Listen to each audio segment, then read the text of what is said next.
লাগতেছে। লাইভ মনে হয় এখনো শুরু হয়নি।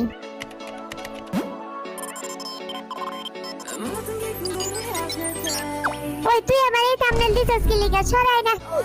আমার কাছে তো এই ব্যাটকানো ছবিটাই ভাল লাগছে। আমার তো ছবিতে দেখাই যাইতেছে না।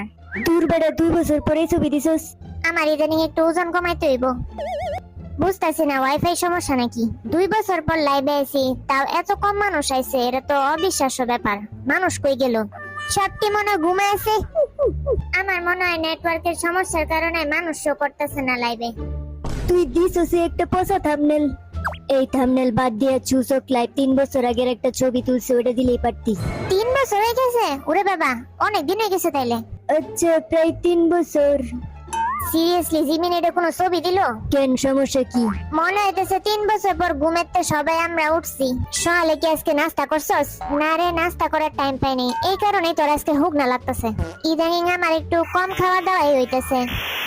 আমার স্কিনটা জানি কিরম মুড়ায় যাইতেছে, বুঝতেছি না, হুগনা হুগনা লাগতেছে। সব রোগীরা আজকে লাইভ করতেছে। কিরে, তোর তো কানের ফুটা বন্ধ হয়ে যেতেছে। কানের দুল না পড়তে পড়তে আমারও একই অবস্থা। আর আমার এই ছাতার টুপি পড়তে পড়তে কানই বন্ধ হয়ে যেতেছে। এত চিন্তা করস? জীবনে যে কতটি কান ফুটাইলাম আমরা। হ্যাঁ, আমরা কিন্তু গ্রিটিংস দেই নেই, লাইভটা কিরে, শুরু হইছে। দেই নেই? আজকে সবাইরে একটু পুরান স্টাইলে গ্রিটিংস করতো। 3 বছর আগে বুসান কনসার্টে করছিলাম। চল আজকে স্বাগতম বিটিএস বাংলা ফানি দাবি।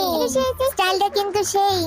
আর আমি তো ইয়া বুইসা করে দিছি। এই যে দেখ, ইয়া বুইসা, ইয়া বুইসা, ইয়া বুইসা। তোরা যারা পোলাপান, এটা কিন্তু ভালোই উই লাগে। আর ব্যাক গাইস। ইয়া বুইসা, 2 বছর পর ফাইনালি লাইভ করছি। চল তালি দেই। খুবই সাধারণভাবে মেকআপ ছাড়া লাইভে আইছি। তোরে তো আমি কিছুক্ষণ আগে পাউডার লাগাইতে দেখছি। আরে বেটা, একটু লাগাইলে তোর মেকআপ না গানা ছড়াইরে কথা কয়।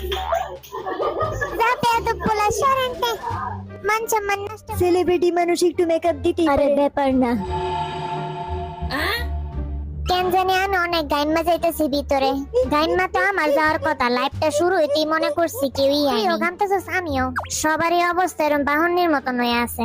যাই হোক গাইস, আমরা আজকে অনেকদিন পর ব্যাক করলাম, ঠিক না? তাই নাকি জিমিন বাবু? কি কি করছস এই 10 দিন? হ্যাঁ, একটু সবাইরে বল তোর কাহিনী। আজকে আমার কোরিয়াতে মাত্র 5ম দিন। আর এই 5 দিনই আমি কোরিয়াতে বিছানায় রেস্ট করছি।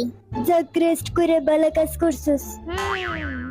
জিমিন কিন্তু এই কয়দিন তার বন্ধু বান্ধবের লগেই দেখা করছে, জানোস? চল আমরা আজকে বলি কে কি করছস এতদিন। জানোস তোরা লাইফের বেস্ট জিনিস কোনটা? এটা হচ্ছে একটুখানি ঘুমানো। আর আমি ফোন চালাইছি। আর আমি কয়দিন তো ডিনারই করি নাই। এটা কিন্তু ঠিক না। আমার কিন্তু এগুলা ভুলে যাওয়া উচিত। কয়দিন বিদেশে থাকছস তুই? আজকে আমার মাত্র 5 দিন এই কোরিয়াতে। সারা রাত ফোন চালাইছি আর সকাল 6টা বাজে ঘুমেতে উঠছি। এটাই হইছে আর কাহিনী, আর কিছু করি। এটাই কাহিনী না? সকাল সকাল যা আমার বাসায় নাস্তা করছস সেটা তো কইলি না। ওই তোর সবকিছু কি লাইভের মধ্যে কইতে হইব? একটু মিছা কথা কইতে পারবি না? না, আমি মিছা কথা কইতারি না। এই স্যারেরা লাইভের মধ্যে আয়া সবাইরে খালি এক্সপোজ করে দেয়। হালার মুখটাই হইছে এরকম। যাই হোক, 3 বছর পর আবার এক্সপোজ হইতেছি। আমার মনে হয় একটু ভোকেশনে যাওয়া উচিত। 5 দিন খালি ঘুমাইছি কোরিয়াতে। ও, আজকে তো আমাদের ছুটির দিন। যেমনে কইতেছে ছুটি পায় না তারা। তুই কি ফ্রাইডে তো কাম করস? দেখছস কি চাপা মারে? তোর কি মনে হয় মিছা কথা কইতাছি? বিষয়টা অনেক ফানি। আমি সুগার বি লাইভে থাকতেও আজকে ইনভিজিবল মনে হইতেছে। কারণ তোরা 3 জন যে হপের স্টেজ পারফরম্যান্স দেখা হতবাক হয়ে গেছস।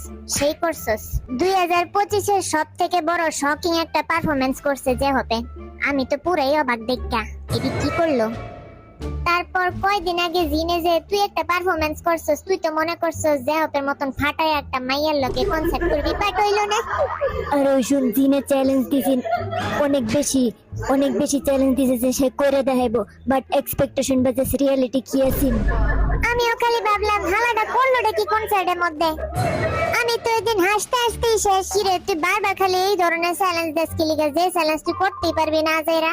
চ্যালেঞ্জ দেই যাতে মানুষের আগ্রহ বাড়ে, তাই বলে এরকম ভন্ড মার্কা চ্যালেঞ্জ দিস কেন? এই আমি তোর বড়, একটু সম্মান দিয়ে আমার সাথে কথা বল।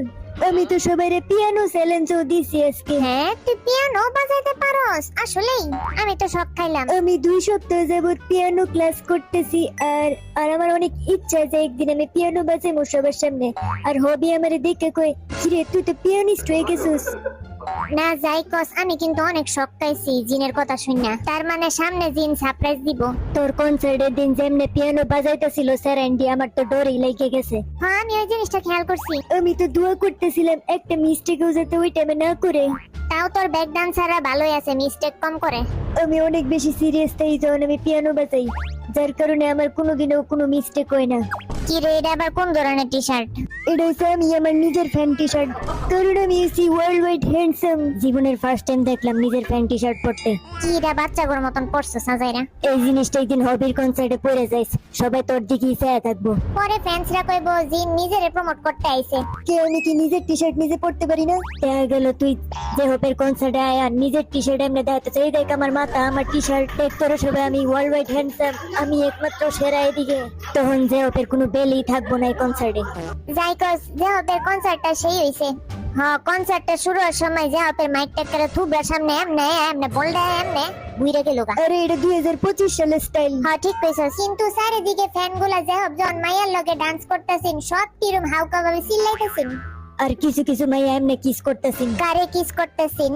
কিন্তু আমি অনেক খুশি যে সব মেম্বাররা যে হবের কনসার্টে আসিল। তুই জানোস 2-3 বছর পর যখন আমি ফ্যান্সদের দেখছি কনসার্টে, মনে হয়েছে যে একই পারসন 2-3 বছর আগেও আমি দেখছি। আমার কাছে মনে হয় বড় লোক আর্মিরা পুরান গুলাই মনে আইছে। হয় এডি সবটি পুরান পুরান আর্মি আইছে, তো নতুন আর্মিরা কি আসবে না? তোমাদের জন্য আমরা ফ্রি কনসার্ট করে দিব। খেলাটা কইতেছে নাকি? আর আমি বুঝি না, কিছু কিছু আর্মি আবার ওই নাচের চিত্র বড়ওয়ালা ছবি দেখে লই আয়।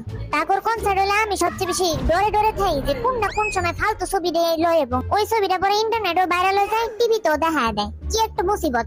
আর বডিগার্ড গুলা কন্ট্রোল করে হাসি আটকায় রাখে, মান সম্মান দিয়ে পরে আমারই নষ্ট হয়। আমি তো আমার হাসি অনেক কন্ট্রোল করে এন দিয়ে বাঁচায় রাখি নিজেরে। আর আর্মি তোমাদেরকে একটু সরি, কারণ আমি তোমাদের সাথে একটু বিশ্বাসঘাতকতা করলাম। সেটা হয়েছে আমি কয়দিন যাবত ডায়েট করলাম না, ইচ্ছা মতো খাইছি অনেক। সেম সিচুয়েশন আমিও। আর আমিও একটুখানি মোটা মোটা লাগতেছে আমার নিজেরে। পরশোস তো 100টা লেয়ারের কাপড়। আর যে পরিমাণ গরু মাংস খাইছি, মনে হইতেছে পেটটা আমার ওই দিনে একদম ব্লাস্ট হয়ে যাব, একদম ফুল লেগেছে ওই দিন। আমি আর জিমিন যে পরিমাণ গরু মাংস খাইছি ওই দিন পেটেতে টাম টাম টাম টাম আওয়াজ হইতেছে। এই তো তোর পেটটা না, তোর পেট ঠিক আছে। আরে বেডা, ডাম ডাম ডাম ডাম আওয়াজ হয় না, পাম পাম পাম পাম পাম পাম এরকম একটা সাউন্ড হইতেছে। আমার তো তখন ডরই লেগেছে। যাই হোক, আমার টেনশনে আবার তোমরা গরু মাংস খাওয়া অফ করে দিও না, এটা তো আমার কন্ডিশনটা এমন আছিল। থাক বন্ধু, আমি তোরে বুঝি, 2 বছর মিলিটারিতে এমন বালা কিছু কাজ নাই, একটু মাংস তো খাইছস। যেমনে জাঙ্কুক আমার ট্রিট করতেছ, আমি একটা হুইন্নি বেড়া। তবে এটাও সত্য, মিলিটারিতে থাকতে আঙ্গরে হুইন্নিদের মতনই ট্রিট করছে, কোন রকম ঘাস ফুস খাওয়ায়া 2 বছর পার করাইছে।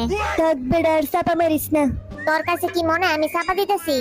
না খায় দিন কাটাইছি। তাইলে তুই বার্গার কেডা অর্ডার করছে মিলিটারিতে? কিরে জিন, তোর মাথার মধ্যে দেখি এতটি উকুন হয়ে গেছে, উকুনটি মারস না? আরে বেড়া, লাইভের মধ্যে এডি কইস না তো। তোরা আমারে পুরস্কার দেওয়া উচিত এত বাস্তবতা লাইভে তুলে দেওয়ার জন্য। এত বেশি বাস্তবতা তুললে পরে আর্মি আমারে দিয়ে এরকম ভাবে মিমেজ বানায়, সবটি আঙ্গুরে নিয়ে পরে মজা লয়। আর্মি দেখে কিছু কইতেও পারি না, 2টা দমক দিয়ে দেই। ওই বেটা কি কাজ? যা বেড়া, এটা কোনো সমাধান হইলো? ওই যে দেখ, এমনই একজন গালি মারছে। দেখ, বিটিএস আর্মিতে বিটিএস এটার হইতে কোনো টাইমই লাগবো না। তাগর নামজনের পুরাই মান সম্মানটা গেল আজকে লাইভে। ওই হালার কত সাতাইবি তোর, আমি কি দোষ করছি? তারে তো কমেন্ট করতেছে, দেখ কমেন্ট পড়তে পড়তে চোখে পানি পড়ছে আস্তে আস্তে আমার। আর্মিদের কমেন্ট হেটারের তো বেশি সেরা। ওই যে দেখ, আরেকজন লিখছে ইয়ঙ্গি মেরিমি। হালা দেখি বোরিং হয় না কমেন্ট করতে করতে? দেখ মাইনছে কমেন্ট করে কইতেছে আমি নাকি উইক পরে আজাইরা। তোর কাছে কি মনে হয় বিটিএস রে টাকলা? আমার কাছে মনে হয় তুই টাকলা, মাঝে মাঝে তুই তো উইক পরছ। এই যে এটা কি চুল দেই খুলে যা। জীবনে 2বারই টাকলা হইছে, একবার পয় দেওয়ার সময় আরেকবার মিলিটারির সময়। আরেকবার কোন তাইলে টাকলা হইবি? ও দাঁড়া ভাবতে দে, মনে হয় বিয়ের সময়। হ্যাঁ, বিয়ের সময় আবার কেটা গাঞ্জা হয় আজাইরা। এই তোরা কি শুরু করছিস? একটু ভালো টপিকে কথা বল। তোরা কোন টপিক বল, যে টপিকটা কেউ জানে না ওই টপিকে একটু কথা বল। তখন স্যারা দেখি আমার অনেক বড় বড় টপিক বাইরেতেছে, দাঁড়া বাইবানি। সাবধান, জিমিনের মাথায় কিন্তু কূটনৈতিক চিন্তা আইতাছে। আরে কোনো কূটনৈতিক চিন্তা না, জিমিনার আমি মিলিটারিতে একটা কাম করছিলাম।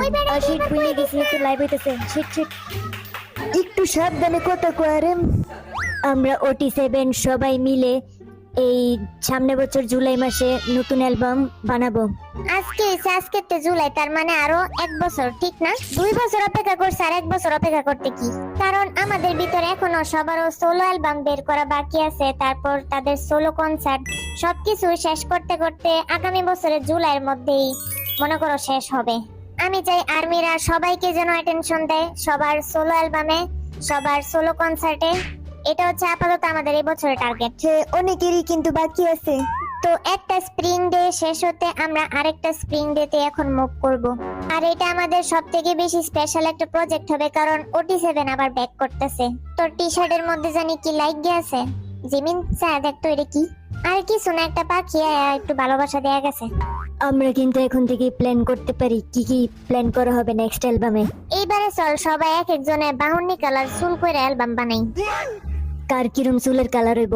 তুই টিয়া কালার চুলের কালার করিস। নাম শুনলে মনে হয় বই যে টিয়া কালারের টিয়া পাখিগুলা থাকে না, ঝলমল ঝলমল করে আকাশে ঘুরে, একটা ঠিক কইছিস এরকম লাগবো। আমার কাছে মনে হয় এবার একটু ব্যতিক্রম আইডিয়া করা উচিত।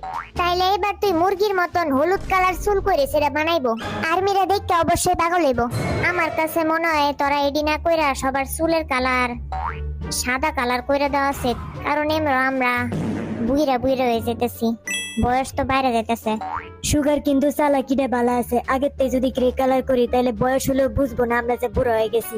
আমার আইডিয়া বললে কথা, কিন্তু সবটি যদি একসাথে সাদা কালার করি তখন তো ভূতের মতন মনে হইব। পরে ডিরেক্টর করে কইবো আপনারা হরর মুভিতেই চলে যান। মুভিতে ঢুকে গেলেও খারাপ কি ক? আমি সবার আগে ফেল হইমু, কারণ আমি ইন্ট্রোভার্ট। আমার মনে হয় চুলের কালার চেঞ্জ না করে পোশাকের কালার চেঞ্জ করলে ভালো হইব। চল সবাই হলুদ কালার ড্রেস পরে এমবি বানাই। পরে বিটিএস এর তে বাদ করে আমি তো দিই। এমনি মজা নিছিলাম, এত সিরিয়াসনেস কেন? 7 বছর আগে আমি একটা হলুদ কালার ড্রেস পরছিলাম হাইবের সামনে। পরে ওই হাইবের ডিরেক্টর আমারে কয় আপনি কেন এই হলুদ কালার ড্রেস পরছেন, আপনার মান সম্মান তো এদিকে নষ্ট হয়ে যাইব। পরে আমি কইছি হলুদ কি কোনো কালার না, এই কালার তো সবাই পরতেই পারে। আজব তো, এই কালার হলো স্মাইল কালার, একটা হ্যাপি কালার। এই কালারে মানুষ এত ইগনোর কেমনে করে আমি বুঝি না। পরে ডিরেক্টর সাহেব কয় এটা হইছে নাকি গুয়ের কালার। আমার একটা ঘটনা মনে পড়ছে তোর এই গুয়ের কালারের তে। তোর স্টোরিটা বল, আমরা সবাই শুনতে চাই। ছোটবেলায় একদিন আমি হলুদ কালারের ড্রেস পরে আমার ক্রাশের সামনে গেছিলাম। ওই কাপড়ে দেখি রং উইটটা পুরো গা হলুদ হয়ে গেছে। পরে ক্রাশ ভাবছে আমার জন্ডিস হইছে, আমার মান সম্মান পুরাই গেছিল। তারপর বয়ে আমি হলুদ কালার একটু কমই পরি। এই হলুদ কালারের কারণে আমি আমার ক্রাশে হারাইছি। থাক বেটা, মন খারাপ করিস না, আর ওইরকম বহুত ক্রাশ আইব তোর জীবনে। না বেটা, আমি মন খারাপ করি না। এখন আমার পিঙ্ক কালার হয়েছে সবচেয়ে ফেভারিট কালার, বুঝছস? হ্যাঁ, মাইয়ার ওপরটা যাইবো পিঙ্ক কালার দেখা। আমি তো থাইকে গেছি তোর বক বক শুন না। চল কিছু কমেন্টস পড়ি আমরা। কি রে, কমেন্টস করে তো ফাড়া আলতাছে, একটা পর একটা যাইতে আছে, কোনটা পড়ুম বুঝতাছি না। একজন লেখছে OT7 কে একসাথে দেখার ইচ্ছাটা ফাইনালি পূরণ হইছে, একটু জিমিনরে কত চ্যানেলে সাবস্ক্রাইব করে দিতে। ওই যে দেখ একজন কমেন্ট করতেছে চ্যানেলটাতে সাবস্ক্রাইব করে দিতে। তোর আবার ভাববিস না আমি এই কথা কইছি, আমি কিন্তু কই নাই। এটা যে তুই বারবার কইতেছস পুরাই বোঝা যাইতেছে। যা আমি তোরে সাবস্ক্রাইব করে দেই। আচ্ছা ঠিক আছে। আরে না বেটা, আরে দূর, আমার নিয়ে মজা করতেছস আজাইরা। দূর সবকে আজাইরার দল। তো আজকের ভিডিও পর্যন্তই, সবাই ভালো থাকবেন।